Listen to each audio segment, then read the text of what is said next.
Well, AP Bio is about a disgraced former Harvard professor who can only get a job in Toledo, Ohio, teaching AP Bio, but he does everything but.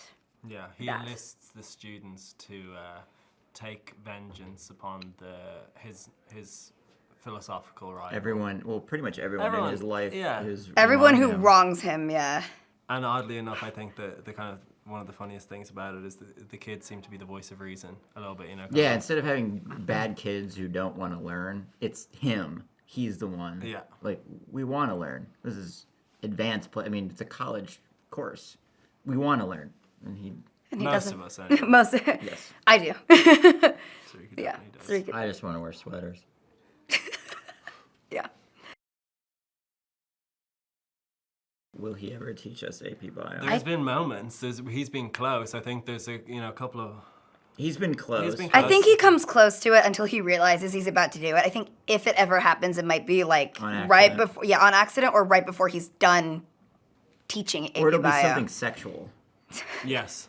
Or something It'll sexual. be in Diagrams of vagina. Yeah, it'll be in the it'll be of sexual nature. Mm-hmm. It'll be in a story of one of his. But he kind of endeavors. It becomes one of his prerogatives not to teach the kids AP Bio. Like specifically, I think once he realizes, because he's come close several times. I think once he realizes he's teaching AP Bio, he's like, no, we're done. This is not happening. So I feel like if it ever happens, it's gonna be like right before he's done, if he's ever done. He's like, I played Devin. Devin is I like to call him like a trench coat mafia with a heart of gold. slightly That's good. Yeah. Thank you. Yeah. Yeah. I auditioned for Devin twice, I got it. and he got it. No, And I still squeaked onto the show. So. But he's like trench coat mafia, heart of gold, slightly misunderstood. Is going through what I also describe as like an existential crisis, very focused on the void, and just has a dark sense of humor, I think. He's like a Damien. Yeah. You know, like the dudes in trench coats who walk around with their head in a book.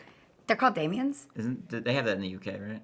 Probably. Like Damien from The Omen or Yeah, something. but that's what they call the guys who are in trench coats with their head in a book. You know what I mean? I've never heard of that before. They're Damians, yeah. Well, He's somewhat of a Damien. Totally.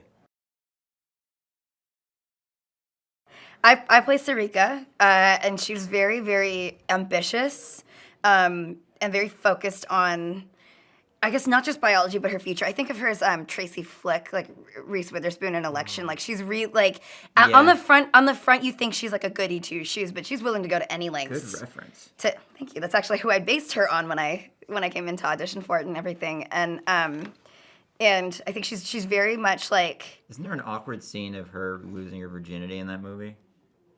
It's season 2. Anyways, but she's very focused on getting what she wants, and she's willing to go to any length. Even if she looks put together and like a good kid on the front, I think she's ruthless. It's fun. It's been fun developing her, like, because from the pilot to where we are now, like she started as this, like, welcome to AP Bio, and now she's like, she's conniving. Every person in the class. Consistently surprising. She like turns up, and she's like Machiavellian. She'll do whatever to get what she wants. So I play Marcus Kasparak. I would describe him as trenchcoat mafia with a heart of gold. Discount though.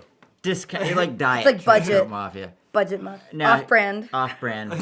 It's like that shit that Anyways. It's like I don't know. Marcus sits in the front. He's very annoying. He's just kind of Grading tone. He very much likes to tell people what they're doing wrong and Not like Nick. And how what they ought to be doing instead. He's just kind of up Jack's ass always. But I wear this every day, a sweater vest and a tie. He's really killing that. My sock game is... It's fire. Dude, He's got the best socks on his show. Look at that. It's a sword...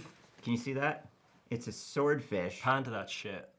Fuck yes. Yeah. I just have these killer loafers, but I want these for myself. And this is my shoe game. Your sock game is great. Just the white athletic Sucking is fire. It's Yeah. fine. You're sucking. He has the best socks on the show. fucking It's true. fire. When we're first introduced to Jack, he walks into our classroom with this crowbar in his hand, and he literally just got out of a confrontation with a bicycle, like a bicyclist. bicyclist. A cyclist. Word. With this crowbar. colloquial. So he comes in, and we're all like, we think that maniacs come in, and he's about to, do something horrible to the school. And I So think Devon's down. Devon's like, this is my chance. Or he's down to party. I can scrap my list and let this dude take care of it. Devon's you know? like, yeah. Yeah, he's like, fuck it. Yeah. Let me grab mine. It's in my locker. And Marcus is like, this is peculiar. And Sarika's like, let's call the cops. Yeah. So Damn. Principal Durbin is pathetic, right. and nobody listens to to him. He's so cute. I just want to hug him. Yeah, he's a sweetheart. I think He is. Much like Patton, like the Patton's most so endearing good at being pathetic. man, and wants everyone to be their best self and take care of everyone. But his resources are quite slim, and his social abilities are not the best. To put it short, really- he's quite a pushover, and it's because he wants to please everyone so much, and you can tell just like anytime he's talking to Jack or he's talking to Steph or Mary or Michelle. He so wants Jack to like him. Yeah. Like he's supposed to be enforcing the rules and, having power over Jack. just but wanna- he so wants Jack to like him. I just want to put him in my pocket and protect him. Yeah. That's what I want to do.